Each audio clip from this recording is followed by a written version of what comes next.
Começa agora. Diário Econômico.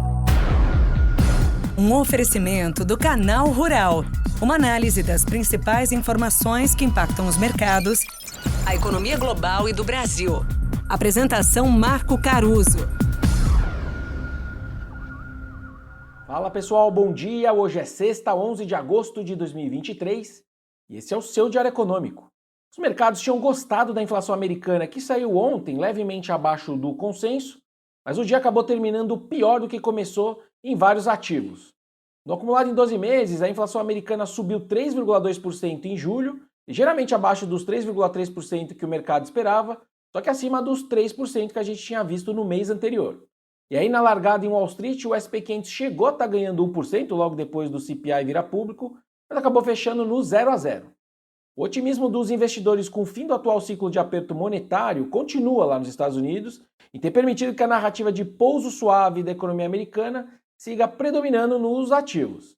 O dólar aqui também, por exemplo, devolveu os ganhos recentes contra o real, depois ali do dado do CPI, só que também encerrou a quinta-feira ali longe da mínima do dia, cotada a 4,88, ele chegou a bater 4,84. O que se viu então no fim da sessão de ontem foi uma piora do humor dos mercados e mais uma vez, para mim, puxado por um leilão grande do Tesouro Americano, ofertando quase 25 bilhões de dólares de títulos de 30 anos, ou seja, títulos longos.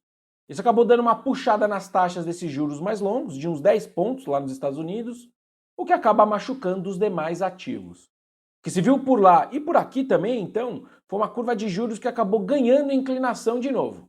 Ou seja, com percepção de juros menores no curto prazo, mas uma visão de juros um pouco mais altos no longo. Aliás, e por falar aí em juros curtos no Brasil, os comentários do presidente do Banco Central, Roberto Campos Neto, em sessão no Senado ontem, ajudou a aliviar essas taxas. Na verdade, ele falou um monte de coisa, só que de novo o mercado deu mais ouvidos para a parte agradável, quando ele disse que as expectativas de inflação para 2025 estão muito perto da meta. Ou seja, dando um certo ok para um daqueles 3 condicionantes que a ata trouxe no começo da semana para eles acelerarem os cortes da Selic. E aí a curva prefixada aumentou o tamanho da redução dos juros, que estão ali precificados para setembro, para 60 pontos. Ou seja, se você considerar que eles só podem dar ou meio ou 0,75 de corte, se você fizer uma regra de 3 simples, a gente está falando de 40% de chance deles serem mais agressivos, né? Optarem por 0,75, ou seja, um pouquinho mais do que a gente tinha no dia anterior. No fundo, esse ouvido seletivo dos mercados é consequência natural da opção do Copom de começar o ciclo com 50 de corte e não com parcimônia. É a tal da preferência revelada que eu trouxe aqui para vocês o outro dia. E aí é nesse assunto também que entra logo mais o IPCA de julho, sai às 9 da manhã. Eu falei para vocês na segunda que o nosso número era 0,07 nesse mês, mas depois da divulgação de alguns índices que a gente usa aí nos modelos ao longo da semana, nosso número mágico migrou para 0,05, ou seja, mais baixo ainda do que o consenso, que hoje está em 0,08. Se o time aqui então tiver certo, o IPCA acumulado em 12 meses vai sair de 3,2% para 3,9%, que é a primeira aceleração desde junho do ano passado, e seguindo ali exatamente a mesma dinâmica do CPI americano que eu falei agora há pouco, só que mais acentuado, né? Daqui para frente, esse número deve caminhar em direção a 5% até dezembro, mas o que o mercado vai querer ver mesmo hoje são os detalhes desse dado à luz dos condicionantes lá do Copom. Para ser bem direto, então, se os preços dos serviços menos voláteis vão melhorar ou não. E de novo, né, eu vejo uma assimetria aqui bem clara na resposta dos investidores ao dado.